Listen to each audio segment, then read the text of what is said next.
Assalamualaikum warahmatullahi wabarakatuh. Yang terhormat Ibu Dosen Dr. Andi Tendriawaru, SSI MSI, selaku dosen pengampu pada mata kuliah Teknologi Informasi. Selamat pagi dan salam sejahtera untuk kita semua. Puji syukur kehadirat Allah Subhanahu wa Ta'ala yang telah memberikan kita nikmat yang begitu luar biasa untuk kita semua.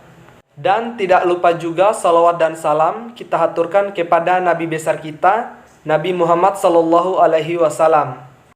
Pagi hari ini, saya Aldi yang akan berperan sebagai moderator, dan topik yang akan kita bahas pada presentasi kali ini adalah tentang materi perancangan sistem. Sebelumnya, izinkan saya untuk memperkenalkan anggota kelompok 12, yakni yang pertama, saya Aldi dengan nomor stambuk F1A121042. Yang kedua, ada saudara Dwi Amalia Wardani Saga dengan nomor stambuk F1A121065. Yang ketiga, ada saudari Nirmala Sari dengan nomor stambuk F1A121054. Dan yang terakhir, ada saudara Saputra dengan nomor stambuk F1A121037. Baiklah, untuk mempersingkat waktu, langsung saja kita ke materi yang pertama yang akan dijelaskan oleh saudara Saputra. Kepada saudara, kami persilahkan. Bismillahirrahmanirrahim. Assalamualaikum warahmatullahi wabarakatuh. Perkenalkan, nama saya Saputra dengan stambuk F1A121037. Di sini saya akan menjelaskan mengenai perancangan teknologi informasi. A. Konsep perancangan teknologi informasi. Tahap perancangan sistem teknologi informasi yaitu tahap setelah analisis dari siklus pengembangan sistem teknologi informasi, pendefinisian dari kebutuhan sistem untuk teknologi informasi, persiapan untuk rancang bangun atau implementasi, menggambarkan bagaimana suatu sistem teknologi informasi dapat dibentuk, dapat berupa perencanaan, penggambaran, pembuatan sketsa, atau pengaturan dari beberapa elemen yang terpisah ke dalam satu kesatuan yang utuh dan berfungsi. Selain itu, tahap perancangan teknologi informasi mempunyai dua tujuan utama, yaitu satu, untuk memenuhi kebutuhan kepada pemakai atau pengguna sistem teknologi informasi.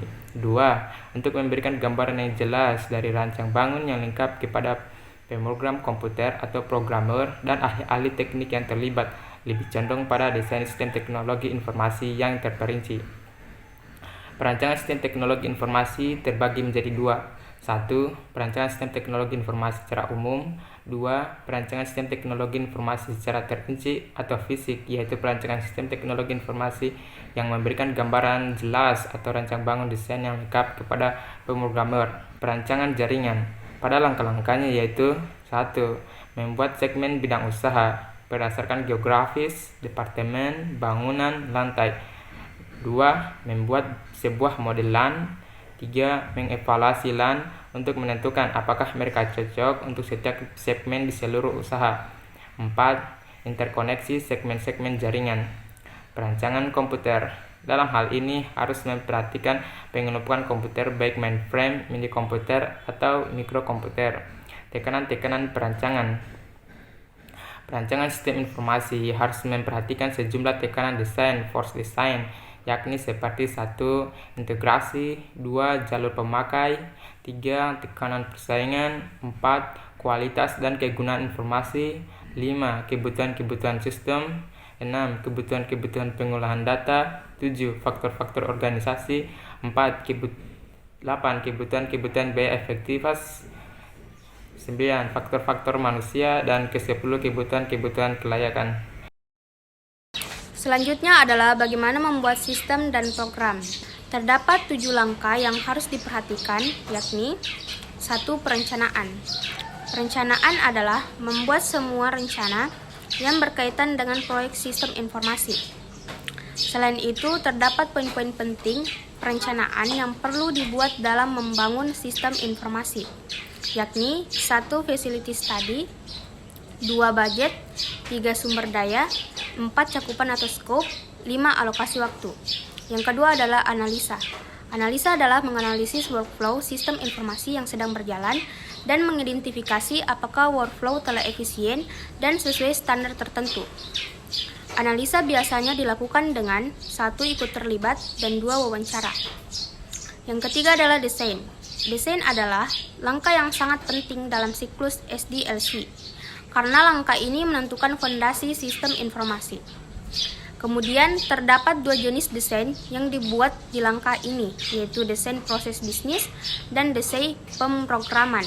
Yang keempat adalah pemrograman. Pemrograman adalah pekerjaan menulis program komputer dengan bahasa pemrograman berdasarkan algoritma dan logika tertentu. Yang kelima adalah testing. Testing adalah proses yang dibuat sedemikian rupa untuk mengidentifikasi ketidaksesuaian hasil sebuah sistem informasi dengan hasil yang diharapkan. Ketidaksesuaian tersebut dapat berupa penyimpangan dari yang seharusnya, discrepancies, atau kesalahan proses. Yang keenam adalah implementasi. Implementasi adalah proses untuk menerapkan sistem informasi yang telah dibangun agar user menggunakannya menggantikan sistem informasi yang lama. Proses implementasi yakni A. Memberitahu dan melatih user, B. Memasang sistem atau install sistem, C. Entry atau konversi data, dan menyiapkan user ready. Yang ketujuh adalah pengoperasian dan pemeliharaan, yang dimana para pekerjaannya melakukan hal seperti A. Sistem maintenance, B. Backup dan recovery, C. Data arsip. Bagian B. Membuat program. Pemrograman adalah pokok dari proses pembuatan program itu sendiri. Namun, pemrograman bergantung dari pemahaman persoalan, analisis sistem, perencanaan dalam mendesain program itu sendiri. Program yang paling sederhana sekalipun setidaknya memiliki 3 bagian, yakni input atau masukan data, proses atau pemrosesan input, dan output, keluaran program atau kebutuhan yang kita harapkan. Dalam membuat sebuah program, setidaknya ada beberapa hal yang perlu Anda lakukan. 1. Mendefinisikan masalah atau defining the problem. Masalah atau problem di sini adalah komponen apa saja yang diperlukan agar program ini jalan. Dikenal dengan masukan atau inputnya apa saja. Mendefinisikan apa yang nanti akan dilakukan oleh program dan bagaimana keluaran dari program yang kita harapkan nantinya. Yang kedua, perencanaan, planning, atau desain sistem. Pada tahap ini adalah mendefinisikan langkah-langkah apa saja yang dilakukan oleh program dalam menyelesaikan permasalahan yang ada. Bentuk dari perencanaan itu bisa berupa flowchart atau algoritma dari program, sehingga kita akan tahu proses apa saja yang ada dalam program tersebut. Karena itu, biasakan membuat flowchart terlebih dahulu sebelum memecahkan suatu masalah. Yang ketiga, implementasi atau coding atau programming. Tahap ini juga mencakup tahap perbaikan error dan testing. Menulis program dengan tekstur dan sesuai dengan flowchart yang telah kita buat. Yang keempat, dokumentasi atau documentation.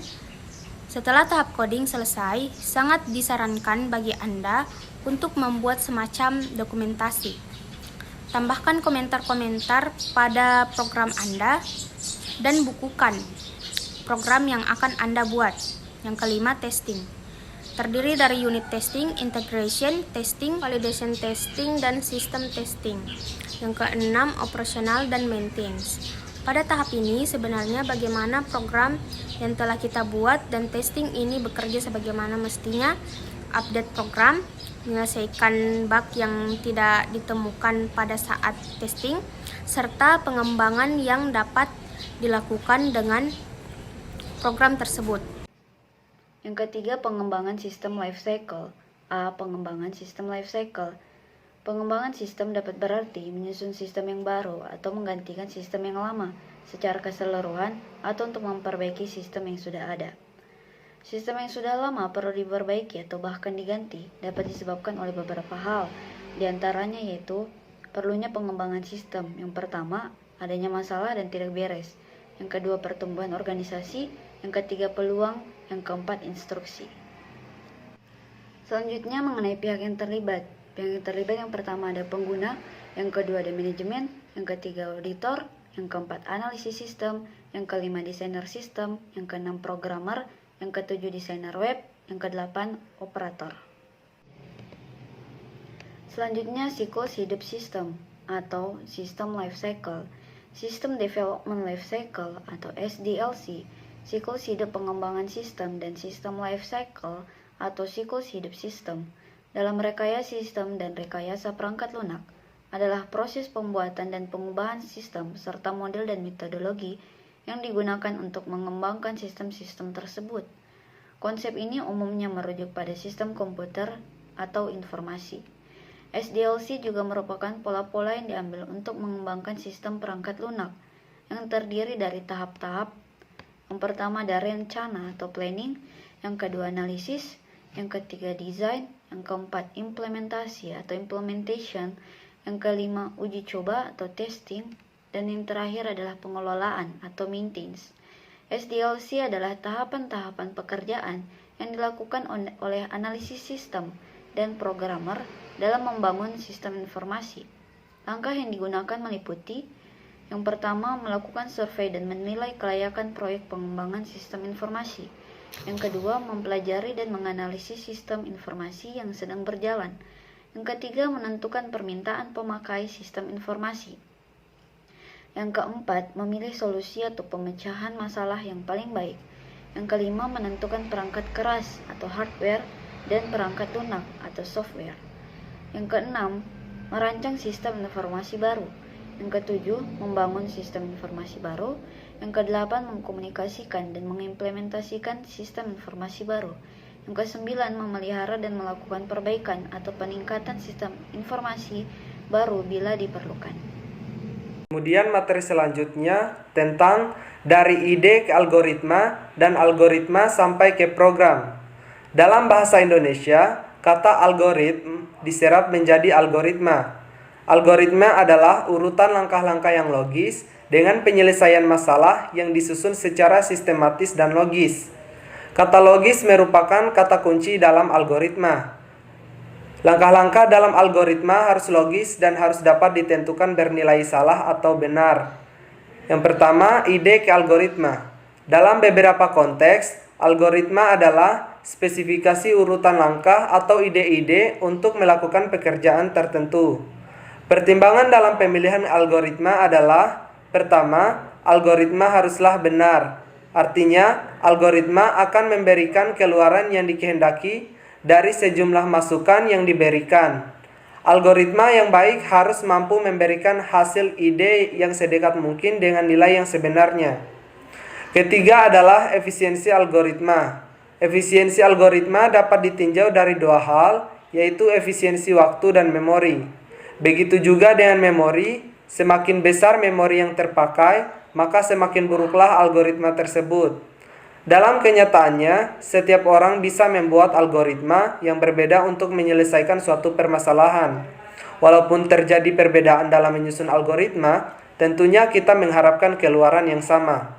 Jika terjadi demikian, carilah algoritma yang paling cepat dan efisien.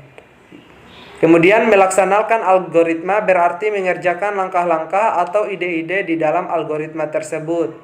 Pemroses mengerjakan proses sesuai dengan algoritma yang diberikan kepadanya. Oleh karena itu, suatu algoritma harus dinyatakan dalam bentuk atau ide yang dapat dimengerti oleh pemroses. Jadi, suatu pemroses harus mengerti setiap langkah dalam algoritma dan mengerjakan operasi yang bersesuaian dengan langkah tersebut. Yang kedua, ada algoritma dengan program. Program adalah kumpulan pernyataan komputer, sedangkan metode dan tahapan sistematis dalam program adalah algoritma. Jadi bisa disebut bahwa program adalah suatu implementasi dari bahasa pemrograman. Beberapa pakar memberikan formula bahwa yakni program sama dengan algoritma ditambah bahasa atau struktur data. Pembuatan algoritma mempunyai banyak keuntungan, diantaranya pembuatan atau penulisan algoritma tidak tergantung pada bahasa pemrograman manapun. Baik, di sini saya akan membacakan materi mengenai bahasa pemrograman dan metodologi. Bahasa pemrograman merupakan suatu himpunan dari aturan sintaks dan semantik yang dipakai untuk mendefinisikan program komputer. Bahasa ini memungkinkan seorang programmer dapat menentukan secara persis data mana yang akan diolah oleh komputer, bagaimana data ini akan disimpan atau diteruskan, dan jenis langkah apa secara persis yang akan diambil dalam berbagai situasi. Sampai saat ini terdapat berbagai puluhan bahasa pemrograman, antara lain bahasa rakitan, Fortran, COBOL, ADA, PL atau I, ALGOL, Pascal, C, C++, BASIC, Prolog, LSP, dan lain sebagainya. Berdasarkan terapannya, bahasa pemrograman dapat digolongkan atas dua kelompok besar. 1. Bahasa pemrograman bertujuan khusus. 2. Bahasa pemrograman bertujuan umum. Berdasarkan pada apakah notasi bahasa pemrograman lebih dekat ke mesin atau bahasa manusia, maka bahasa pemrograman dapat dikelompokkan atas dua macam. Yang pertama, bahasa tingkat rendah. Bahasa jenis ini dirancang agar setiap instruksinya langsung dikerjakan oleh komputer tanpa harus melalui penerjemah atau translator. Contohnya adalah bahasa mesin. Yang kedua, bahasa tingkat tinggi yang membuat pemrograman lebih mudah dipahami, lebih manusiawi, dan berorientasi ke bahasa manusia. Selain itu, terdapat alasan mempelajari konsep bahasa pemrograman. Yang pertama, meningkatkan kemampuan untuk mengekspresikan ide-ide. Yang kedua, meningkatkan latar belakang untuk memilih bahasa yang sesuai. Yang ketiga, meningkatkan kemampuan untuk belajar bahasa baru. Yang keempat, pemahaman yang lebih baik tentang pentingnya implementasi. Yang kelima, penggunaan bahasa yang lebih baik karena sudah dikembangkan. 6. Secara keseluruhan untuk kemajuan komputasi. Kemudian, kriteria bahasa pemrograman. Yang pertama, readability, mudah untuk dibaca dan dimengerti. Yang kedua, readability, mudah untuk membuat sebuah program. Yang ketiga, reliability, kesesuaian dengan spesifikasi atau kehandalannya. Dan yang keempat adalah cost, biaya yang terjangkau. Metodologi pengimbangan atau pemrograman terstruktur. Program pertama kali diperkenalkan oleh Prof. E.W. Dijkstra tahun 1960. Pemrograman terstruktur mengurangi pemakaian instruksi Goto. Pemrograman terstruktur memakai metode pengimbangan top-down. Perancangan program dilakukan secara modular. Pengimbangan top-down, pengimbangan yang dimulai dari langkah yang global lebih dahulu, yang kemudian diperhalus sehingga dapat langkah rinci. Modular, perancangan program dilakukan dengan bentuk modul-modul. Langkah pertama dalam sebagai besar proyek-proyek pengimbangan perangkat lunak formal adalah analisis persyaratan, diikuti dengan pengujian untuk menentukan model nilai, pelaksanaan, dan kegagalan penghapusan atau debug. Beberapa hal yang perlu diperhatikan dalam membuat algoritma. 1. Teks algoritma berisi deskripsi langkah-langkah penyelesaian masalah. Deskripsi tersebut dapat ditulis dalam notasi apapun asalkan mudah dimengerti dan dipahami. 2. Tidak ada notasi yang baku dalam penulisan teks algoritma, seperti notasi bahasa pemrograman. Algoritma sebenarnya digunakan untuk membantu kita dalam mengkonversi suatu permasalahan ke dalam bahasa pemrograman. Yang ketiga, algoritma merupakan hasil pemikiran konseptual supaya dapat dilaksanakan oleh komputer. Algoritma harus ditranslasikan dalam notasi bahasa pemrograman. Yang keempat, pendeklarasian variabel. Untuk mengetahui dibutuhkannya pendekatan variabel dalam penggunaan bahasa pemrograman apabila tidak semua bahasa pemrograman membutuhkannya. Yang kelima, pemilihan tipe data. Apabila bahasa pemrograman yang akan digunakan membutuhkan pendekatan variabel, maka perlu hal ini dipertimbangkannya pada saat pemilihan tipe data. Yang keenam, pemakaian instruksi-instruksi. Beberapa instruksi mempunyai kegunaan yang sama, tetapi masing-masing memiliki kelebihan dan kekurangan yang berbeda. Dan yang terakhir adalah aturan sintaks dan tampilan hasil. Pada saat menuliskan program kita terkait dengan aturan sintaks dalam bahasa pemrograman yang akan digunakan. Sekian dari saya, terima kasih, dan saya serahkan kepada moderator. Teman-teman yang saya hormati, telah kita simak bersama penyampaian materi dari kelompok kami yang sangat begitu menginspirasi. Kemudian pada kesempatan kali ini, sebelum kita menutup presentasi mengenai perancangan sistem, saya memohon izin untuk membacakan kesimpulan dari materi perancangan sistem. Kesimpulannya ialah teknologi informasi merupakan suatu teknologi yang digunakan untuk mengolah data, termasuk memproses, mendapatkan, menyusun, menyimpan, memanipulasi data dalam berbagai cara untuk menghasilkan informasi yang berkualitas, yaitu informasi yang relevan, akurat, dan tepat waktu yang digunakan untuk keperluan pribadi, bisnis, dan pemerintahan, serta juga merupakan informasi yang strategis untuk pengambilan keputusan. Selain itu, terdapat juga definisi perancangan sistem, yang dimana sebagai membuat sebuah basis data yang telah disimpan oleh desain fisik, hingga membuat tabel relasi pada database dengan menggunakan software yang dipakai dan juga membuat desain antar muka sistem informasi perawatan mesin. Kemudian, sistem life cycle atau siklus hidup sistem. Dalam rekayasa sistem dan rekayasa perangkat lunak adalah proses pembuatan dan pengubahan sistem serta model dan metodologi yang digunakan untuk mengembangkan sistem-sistem tersebut. Jadi, suatu pemproses harus mengerti setiap langkah dalam algoritma dan mengerjakan operasi yang bersesuaian dengan langkah tersebut. Belajar bahasa pemrograman berarti belajar memakai suatu bahasa, aturan-aturan tata bahasanya, pernyataan-pernyataannya, tata cara pengoperasian kompilernya, dan memanfaatkan pernyataan-pernyataan tersebut untuk membuat program yang ditulis hanya dalam bahasa itu saja. Teman-teman yang saya hormati, demikianlah presentasi pada hari ini. Pada kesempatan kali ini, saya Aldi sebagai moderator tentu memohonkan maaf kepada teman-teman apabila ada kekurangan dan juga hal-hal yang kurang berkenan. Sampai jumpa. Wassalamualaikum warahmatullahi wabarakatuh.